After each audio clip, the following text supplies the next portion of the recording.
Welcome to Real Talk with Reginald D. I'm your host, Reginald D. On today's episode, I have Alphonso A'Qen-Aten Jackson. You may have seen him in Gerard Butler's film, Last Seen Alive, Black Lightning, The Have and Has-Nots, and the award-winning film, I Wish I Never Met You, all in a commercial with Tom Brady. Alphonso A'Qen-Aten Jackson is an actor, producer, director, stunt actor, and writer from Bridgeport, Connecticut, who resides in Atlanta, Georgia. Welcome to the show, Alphonso. What's good, family? Everything's good, man. Finally, we got you on the show, man. It's been a while. I've been trying a long time. But yeah, brother, I'm here, brother.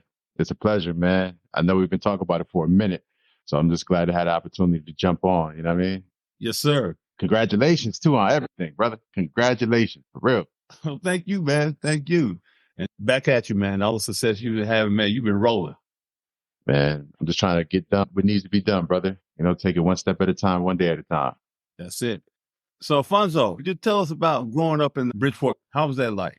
Yeah, growing up in Bridgeport, man, it was kind of crazy. Moving down here to Atlanta, you know, every time I tell people I'm from Connecticut, they're like, it's black people in Connecticut? And I'm like, oh, it's right next to New York, right next to Boston, Massachusetts. Like, do y'all look at a map? You know what I'm saying? Where I grew up in Bridgeport, it was the hood. Michael J. White, a lot of people know him. He's an actor, does a lot of action stuff. Dope brother. He actually was a substitute teacher. We graduated from the same high school. And before I seen him, my role models was like the drug dealers, the gangsters, the basketball players, football players, the rappers. Those was my role models. But for him to be a substitute teacher, come to class one day, and this was before he had gotten into Spawn. So he was telling us, he was like, you know, just be on the lookout. I'm doing some things in the acting world. And I had never like met an actor before. It never even crossed my mind. But I know growing up, I used to love watching like action films with Sylvester Stallone, our boy Arnold Schwarzenegger, of course, King Denzel Washington, brothers like that. So it was one of those things when you watch a movie, you'll get lost in the character. But I never really thought about that. But that day in the classroom, hearing him say that, it just put the little seed in my head. And that seed eventually, sooner or later, blossomed into who I am now. That's awesome. That's what I think is very important when you see young men growing up in tough environments and don't, have a lot going on and things like that. You got all these avenues that you can take. But then if you just listen, and it could be that one person, that one seed, like you said, that could resonate with you and take you onto your journey. Right. And sometimes it's just being able to listen to somebody who you feel like you got something that you can like connect with or some relatable experience. So, you know, with Michael J. White, he was a brother from Bridgeport, Connecticut. He was in pretty good shape. So that right there, I'm like, okay, I was an athlete. I was playing basketball at the time. So just looking at his build, looking at who he was, I'm like, okay, we got a couple things in common. So, Alphonso, let's talk about your middle name. Yeah. So Akhenaten is a pharaoh. He was Amenhotep IV. It's from the 18th dynasty, which was one of the most well-known dynasties in Kemet history, because I don't like to say Egypt sometimes, because Egypt is, it's a name given to Kemet, but Kemet was the name before they named it Egypt. But Akhenaten, or Amenhotep, he was the husband of Nefertiti and the father of Tutankhamun. See, everybody knows who Nefertiti is and Tutankhamun. They've heard of them before, but not many people have heard of who Akhenaten was. And Akhenaten was a revolutionary. As the pharaoh, he was the one who said, we're going to scrap everything that y'all thought y'all learned before I became pharaoh. And before that was pantheon of gods. You know, they had to worship multiple gods. It was polytheism. He was the first pharaoh in Kemet history to say, we're going to scrap that and we're going to go with monotheism.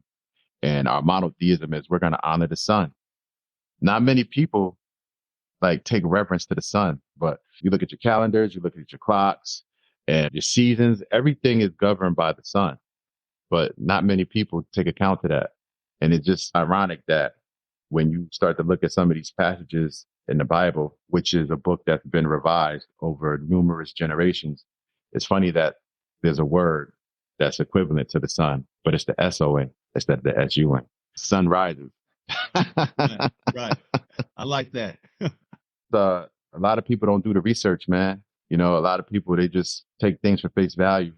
But if people really did the research, another powerful thing about Akhenaten is he was a poet. And so we know that Akhenaten existed. There's statues of him. There's his works. There's his family, his lineage. So we know he existed. So there's relics of who he was when he was here. And there was a poem that he wrote called Ode to the Sun. This was thousands of years before the Old Testament was even thought about. And the Ode to the Sun, if you look at it, that is where Psalms 104 came from. It was plagiarized from his poetry. But see, like I said, not a lot of people know that because not a lot of people are willing to do the research. They just take things for face value. Like a lot of things from the Bible are remixed from a lot of different sources, a lot of ancient texts, like the Mahabharata, the Bhagavad Gita, the Emerald clay tablets, the Sumerian clay tablets, the Tibetan Book of the Dead, the Egyptian Book of the Dead, or Kemetic Book of the Dead. So many different references that this ancient information comes from. And none of it is to be taken literally. It's actually esoteric knowledge that tries to tell you about the power that you have within yourself. That's why it's so dangerous. Danger is you understanding who you are. Once you understand that, then all bets are off because then you can't be controlled. Exactly. Yeah. Once a person know who they are and their purpose in life, nobody can derail them, man. I've seen it so many times.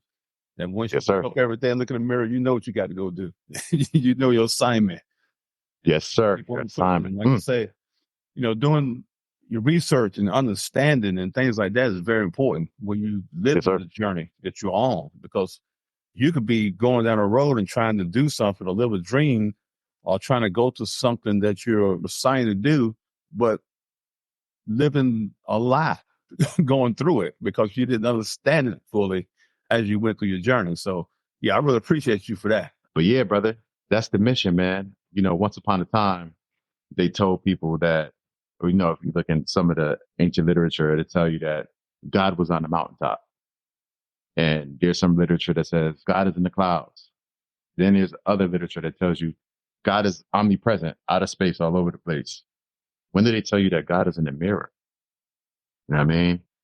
Once you really understand that and you tap into that, you understand it's not to be taken like as you are God yourself and that's it. We are all a collection of God. See, God is a relatively new word. It's a Germanic word.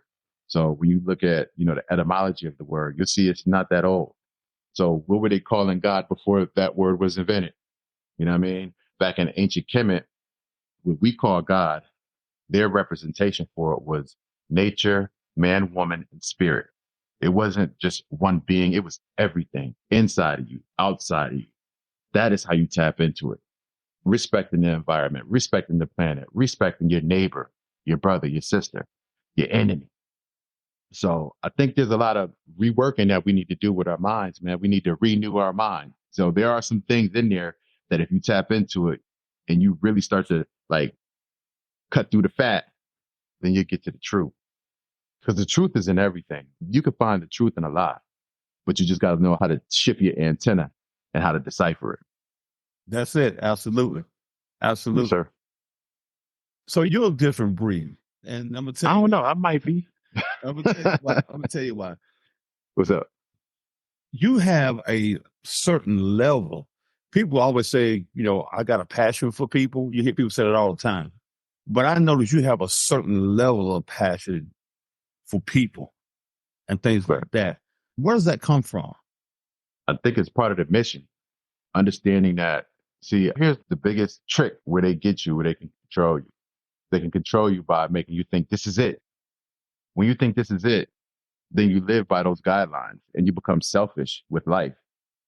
But when you start to see that there's way more to it than that, like I said one day, me and your cousin, my wife, Darlene, we were at our good friend Dallas Austin's house. And I said, it's crazy how a lot of people believe in God, but they don't believe that they can be like God. Like you can live on and on. Like this body is a vessel. It's like, if you look at the word identity, right? So everybody has your IDs for certain things, your driver's license, your work badge. That's your ID, right? But then look at the other part of that identity word, entity. So your ID is just an ID for your entity. So who you think you are That's who you are for this time. It's just part of your wardrobe. You can be another ID later, but you'll always be the same entity. And that entity is the same thing that connects all of us. It's points of awareness. That's what we all are. So let's say you go into Best Buy and you say, I want a TV, and you're looking and you got all these different sizes, all these different makes and models, Toshiba, Mitsubishi, you got LG, you got 60-inch, 50-inch, but all of them are just TVs until you plug it into the wall and you get that juice, that energy, that spark. That spark is what we are. We are really that spark just controlling these bodies. These bodies are just tools to navigate around this planet. Your senses, taste, touch, hear, smell, feelings, those are tools that you use to manipulate this world that we're in, to learn this world. Your emotions are energy and motion. All of these things are things that are reverent to these bodies, but we are more than those bodies. And once you really start to break that down and try to, because I can't tell you, this is not something that you should take from my word. It's in everybody else's journey. When you start to do the journey, you start to open up your own door, because we all have a door to our own sovereignty. You know what I mean? It's a journey for everybody. And it's almost like if I look at my body, right? I believe, or I've been told that I'm Alfonso. But if I look amongst my body, I have toes, I have fingers. Some parts of my body would never interact with other parts of my body. Like the undercarriage of my big toe will never touch the back of my neck, but it's still me. And then when you start to break down all the millions of cells, millions of trillions of cells that it takes to make an individual, just one individual, these cells are just like us on this planet. You know, you got white blood cells, red blood cells, you got your atoms, you got your DNA, you got dendrites, tetrahedrons, all these different things that, like I said, aren't in relation with each other, but they all make up one thing, and that's you. And that's what we are. We are all multiple pieces of the same picture. But when we start to realize that and understand that, then that's why I feel like I have a duty to service other people, because they really are me when I break it down. I like that. Like that a lot. So you talked about, going on the journey and being on the journey. So let's talk about your journey into acting. How did that come about? Well, when I was in Connecticut, I started doing a little bit of modeling. I mean, these weren't things that I ever really pursued, but once I started getting into it, it's almost like there was a path laid for me, because I remember my boy in the class, or as a substitute teacher, and when he left the class, he was just like, okay, boom, he was dope. That was dope. That's a dope experience. Okay, next. I didn't think that was something that would be obtainable for me. So as the years passed, I moved from Bridgeport to New Haven. And when I moved to New Haven, there was a young lady who was like, I think you should consider doing some modeling. And I have a clothing line. I would love for you to like get on the stage and do some runway stuff with me. So I did it a couple of times. She was like, you're really good in front of the camera. You should really consider doing more. So I said, yeah, okay, let me check this thing out. So I started going up to New York, and I started getting in some films up in New York, in Brooklyn, Bronx, Queens, all over the boroughs. And then when I moved to Atlanta and I met my hairdresser, and she was like, I have a photo shoot and I would love for you to be one of the models in the photo shoot. And then I go to the photo shoot, and the guy, the photographer, he's like, man, you a natural, brother. You really need to start thinking about doing some acting. I told him I did a little bit in Connecticut. I didn't really think about doing it in Atlanta, but I was like, maybe I should pursue it. And that's what like started my journey. Just started, applying for things, looking out for things. And the very first booking that I got was a film called The Promise. It was part of the 11-11-11 project, which was Studio 11 Films. Sharon Thomas, rest in peace. She had this concept where she would have 11 different directors, 11 different producers, 11 different writers. Everybody would be doing a different thing on each of the 11-minute films, because they were all 11-minute films, and they would all be part of one project. And then she also had 11 mentors, and Lisa Ray was the mentor for ours. So I booked the role as the lead, who was a good guy. So, we have months of preparation, and then a week before we were going to shoot, we had to kind of do like a mock simulation of what we were going to shoot and send it to Lisa Ray so she could approve it. So she was looking at it. She was like, okay, everything's okay, but the bad guy, I don't know if I believe him as a bad guy. I think he's more of a good guy. She said, the good guy is a really good guy, but let's see him as a bad guy. And when I flipped on that bad guy role, there was a young lady whose son was playing the son of the good guy, actually the stepson of the good guy, but the real son of the bad guy. But so at first she was like, no, you were so good as the good guy, as my son's stepfather. But then when she saw me as the bad guy, she was like, okay, yeah, I'm feeling that. Like, she was like, you got a lot of range. I believed you in either role. So once Lisa Ray saw that, and after we did a scene where she directed, she came up to me, she was like, you did that. You killed that. So to get that type of reception from somebody, Lisa Ray, Players Club, all of that good stuff, Right. she's dope. Okay. So just to get that from a seasoned vet, I was like, oh yeah, there might be something to this. And that was kind of like the driving force behind me just not giving up. With this acting thing, you can do thousands of auditions and never hear anything back. Sometimes your bookings may be a year in between. It could be. And you'll never hear nothing. So you don't know if you're improving. You don't know how far up you've got. If the producers were like, okay, let's take it from the casting director and let's break it down and narrow it down to these 3 people or these 4 or 5 people. So it's been a tough road. But if you're not a quitter, which I'm not, then that's how you receive the fruits of your labor. Exactly. And think about it, you took the opportunity from Connecticut, started dipping into modeling and all that kind of stuff. You took all the opportunities that was coming your way and was like, hey, I'll try it. I'll give it a shot. And it's kind of just opened this doors for you as you were doing. And see, that's what I think is very important that people got to understand, man. You cannot shy away from opportunities. The opportunity, that one opportunity could very well be the one that's going to take you to the next level. Yeah. You might quit right before your breakthrough. Exactly. Exactly. You worked on a variety of projects and you have a number of roles you've done. How do you approach a new role when you're acting? When I look at the script, I have to see if I feel like there's a way that I can actually do justice to this character. I have to be able to create my own backstory based off of who I believe that this character is. The beauty of it is, I know a lot of people from back home. So one of the things that I do is sometimes my characters are some of my friends, some of the people I grew up around, family members.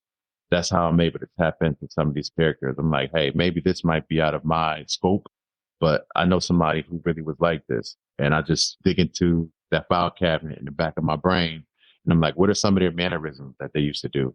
And I try to approach the situation how I think they would approach it. So that's how I attack some of these characters. And most of them are bad guys that they make me play. But that doesn't mean I know a lot of bad people. Suguru, one thing that he said, which was very interesting, he said, the ultimate goal for everybody is to be happy. But the difference between you and a criminal is that the criminal is willing to break the law to be happy.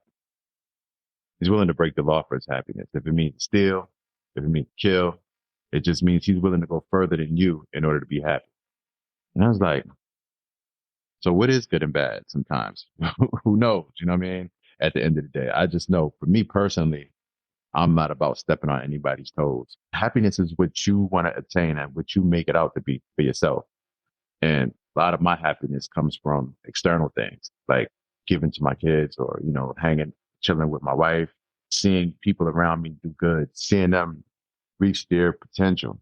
And if I can have anything to do with it, then I'm more than happy to contribute. That's what it's all about. That's what Yes, it's sir. all about. So were you taking on a role? Yes, sir. And then I guess it's kind of me thinking about it because I'm like a one-way kind of guy. I don't think I can act worth nothing. But you have to have a certain, I feel like a certain method you use. If you want to be this bad guy or you want to be the superhero or whatever case may be, how do you prepare for that? Being more than one different character, I guess I'm trying to say. Well, it's easy for me because I just look at it like how we move about life in everyday life. We are multiple characters in life. Like I'm a husband to my wife. I'm a father to my kids. I'm a son to my parents. I'm a coworker to my coworkers, a cousin to my cousins, a friend to my friends. I was a teammate to my teammates. So I'm a different person to all of these people. So that's how I'm able to kind of flip the page a little bit too, because who are you to the people? Like sometimes it is your circle that you become or that you acquiesce yourself to. Who do they believe you are? And then sometimes you become who they believe that you are. It's hanging around, growing up around guys who used to deal with a lot of girls. that was because we knew they were pretty boys and they dealt with a lot of girls. They continuously wanted to make sure we knew that that's what they do. You know what I'm saying? The dudes who were basketball players, they making sure that you know that this is what they do. You know, I'm walking around with a basketball dribbling all day. One, because I probably love it, but two, because y'all love me because I do it and I do it good. You know what I'm saying? So I'm gonna do it to the best of my ability. So sometimes it's tapping into those little nuances and those little things that help me bring characters to life. Sometimes they say it's in the detail, and that's where it's at. It's in the detail. Sometimes it's the little things that help you bring things to life. I never thought about it that way, but that makes a Yes, lot sir. of sense. It makes a lot of sense. Yes, So sir. tell me what's one of the most rewarding moments in your acting career? There's a couple. One was doing Last Seen Alive. Doing Last Seen Alive. Of course, this is a production with Gerard Butler. So Gerard Butler had stunt doubles. He had body doubles. He has his own stunt coordinator that travels with him. I mean, brother ain't no joke. So there was a scene where I had to be shot by him. And I guess not a lot of actors do their own stunts. So they were coming up to me, kind of coerce me in what I needed to do. Kind of like, well, you know, this is how you got to try to sell it. When he shoots you, you're going to have to try to fall this way. And in the back of my mind, I'm like, bro, I got you. And on the first take, when they shot me, the way that I fell, like they started clapping. And it was, you know, this is Gerard Butler. He came up to me. The director came up to me. They was like, we got to do it a couple more times because we got to get different angles, but continue doing it just like that. And the stunt coordinator, his personal stunt coordinator came up to me. He's like, you train, huh? And I was like, I do a little something. He said, I can tell. So, so for me, that was probably a very rewarding moment because I did start doing a little bit of choreography training like months prior to that. And at that point, I didn't know I would be doing a film with Gerard Butler. So sometimes you just don't know. You don't know what you don't know until you know. Right. And it's kind of crazy when you get there and you're doing this one scene and it's part of whatever, and then you nail it the first time and people be like, man, it's like, Right. I didn't expect that. And all the while you had to come to this, like, man, I got this.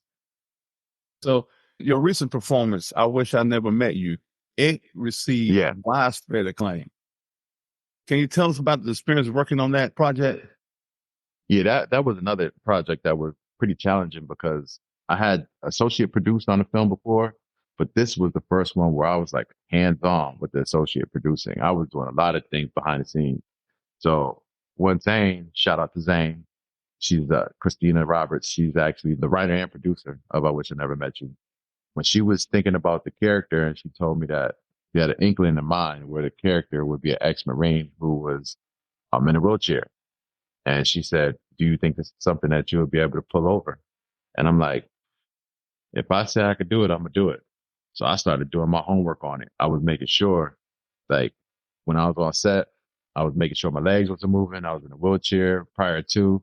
I had went around to a couple of hospitals, tried to talk to some vets, talk to some people who were kind of like in wheelchairs and things like that. Just trying to understand their everyday process on life because I wanted to apply that to the character because that's something I had obviously no experience of for myself, but I can't really say that I know many people that had experienced that. So sometimes that's where you got to do your homework and your research too in order to bring a character to life. If you don't know anybody who is going through what the character is going through, you might have to find somebody yourself. That's So amazing. yeah. So along with that, it was a balance between performing on camera and then after action or cut, going back to behind the scenes and saying, okay, what needs to be done? Okay, we got to fix this. I got to move this around, get these people ready, help this person with their lines. I was like kind of like a jack of all trades on that one, trying to do everything. Yeah. And it was one of those things that it showed you, you know, put the weight on your shoulders. And if you can carry it, then you're looking at yourself like, okay, that's something that I can do. From far away, it looked daunting. It looked like it was going to be a daunting task. But once you get through it, it's like, I was able to do that. So it doesn't stop there. There's directing and producing. And I feel like that's part of my mission as an actor. It's not about the acclaim. It's not about being famous and getting a whole bunch of money. You got to understand this is a medium that has been used to change the narrative on the way we see things. Once upon a time, there was the word of mouth. Then it went to hieroglyphics and things on stone. Then they were able to put things on paper and books. And then fast forward all the way to early 18th century, then you had radios. You can hear what they want you to hear. Then you visualize it in your mind. And once you hear it, you hear these frequencies. But then once they invented that TV, that television, that big screen, now they can actually implant what they want you to think. They can give you these visions straight to your mind through what you see through this eye gate right here. So I'm like, if they can use that to program us in so many different facets, why can't we use it to unprogram ourselves? So that's part of the mission, as getting in front of the camera so I can get behind the camera. Learning, because being in front of the camera has taught me a lot about what goes on behind the camera, especially being on some of these big projects. All I do is pay attention and become a sponge. Yeah. And one thing, I'm going to back up on something that really stood out to me. And I think this is part of being great and the way you do things, is that you had a role as a veteran in a wheelchair. And you went, because you're not in a wheelchair in real life. So you went and visit veterans, went to the hospital, and you talked to people who have been in wheelchairs just to get a feel of how that life is, to help you be better at that role, be the best at that role that you're going to play. Right. Well, and the crazy thing is, after a couple of premieres, we did a premiere in Atlanta. Then there was another premiere in DC or Maryland. And in both of those premieres, people came up to me who were ex-vets who had PTSD. And they were like, did you serve? Like, how do you know? Like, you tapped into the emotion of just exactly how I feel. And that's why I say I try to do the homework, because even, he had to use a colonoscopy bag. So there's a scene where I'm actually talking to my brother and I'm like cleaning myself with the colonoscopy bag. And I wanted to make sure I got that right, because there are people who really live like that. So that's what I'm saying. So some people were approaching me like, how do you know? Like, you had it down to a science. That is exactly how it is.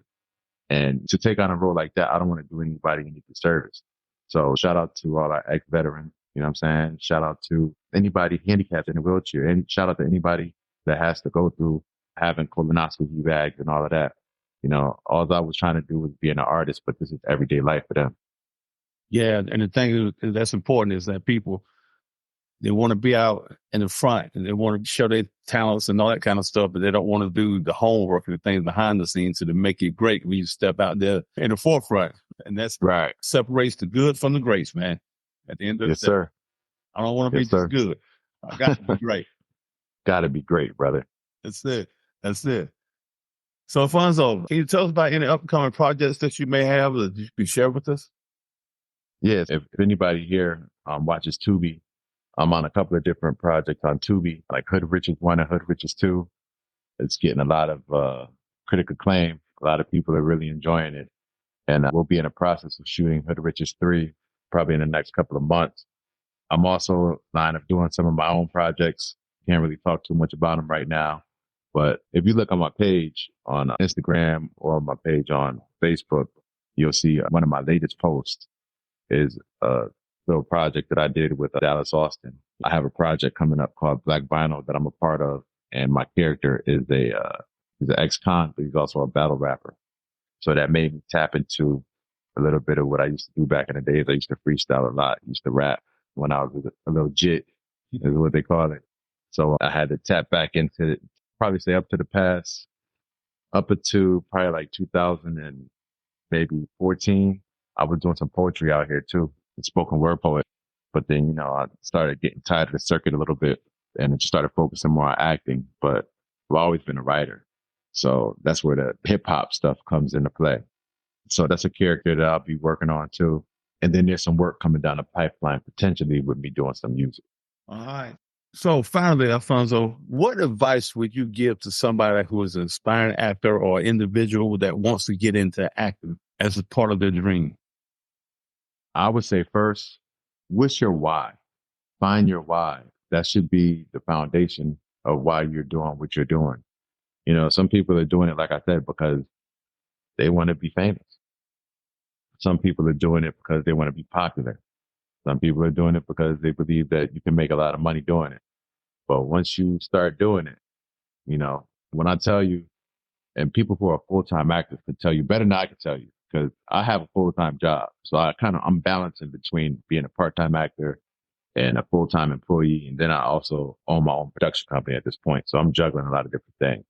But the people who are just depending on roles to be paid, it's almost like they're probably making less than minimum wage, because you have to think about all of the time that they're putting into memorizing lines, all the auditions that they do. And some of them might book 2 joints a year. You know what I'm saying? And that might not even be reoccurring roles. It may be a day role. So it's good when you got a buzz, when you got a buzz, when you start picking up momentum, then you start to get that constant, that clicking. That's like, okay, you're getting booked left and right, but that's not 20% of the actors. It's probably like 10, 15%. So like I said, you got to know your why, because if you're thinking that you want to do it for a reason that's not going to serve you, then you're going to quit. You're going to quit. You're going to look at yourself completely differently. You're going to say, I'm not good enough. People don't like me. There's going to be so many different things running through your head, but maybe it's just not your time. I had to realize certain roles, they just aren't for me, no matter what. So, and I'm at peace with that. I'm one of the bigger actors. So sometimes it's just like, this guy's just way too big to share the screen with our lead. And then, of course, there's films that are timepieces where it seems like Hollywood doesn't want people to know that there were locks before Jamaica or Bob Marley. Like anything before the 70s, if you have locks in your hair, to them, they feel like you didn't exist and nobody else had them. So, so don't get me started on that right there. But yeah, I say once you can find out your why, then it could fuel you in a different direction. And hey, you may have to juggle. You may have to do some other things while you're acting too, but you won't start to look at acting as a burden, because it almost becomes a passion and a love for it. That makes a lot of sense, man. So Alphonso, how can people follow your journey on social media? Yeah, for anybody who wants to follow me on social media, they can find me on Instagram at A'Qen-Aten, that's Aqenaten. And on Facebook, Alphonso A'Qen-Aten Jackson, that's Alphonso. A'Qen-Aten is Aqenaten Jackson. On Twitter or X, A'Qen-Aten. On YouTube, A'Qen-Aten. I mean, you find me, and those are spelled the same way, Aqenaten. There you have it. Alphonso A'Qen-Aten Jackson. Brother, I appreciate you stopping by and hang out with me for a minute, man. I appreciate you for having me, brother. I know some of the things that I speak about are pretty controversial. So I want to thank you for trusting me with your platform and being brave enough to say, hey, I want to hear what you have to say, and other people should hear what you have to say too. And thanks you saw, we were supposed to get on at 1:00, and like 10:45, I'm hitting you up. I'm like, okay, let me try to make sure I got everything together. And it seemed like we had everything together. And then all of a sudden now the sound is messing up. The mic keeps chipping in and out. Yeah. But I guess it's because we got something to say. That's it. All right, brother. I appreciate you. All right, King. And I'll see you later, brother. Shalom, shalom. Thanks for tuning in to Real Talk with Reginald D. If you enjoyed the show, please share with anyone you feel to need to take this journey with us on being a better you. See you next time.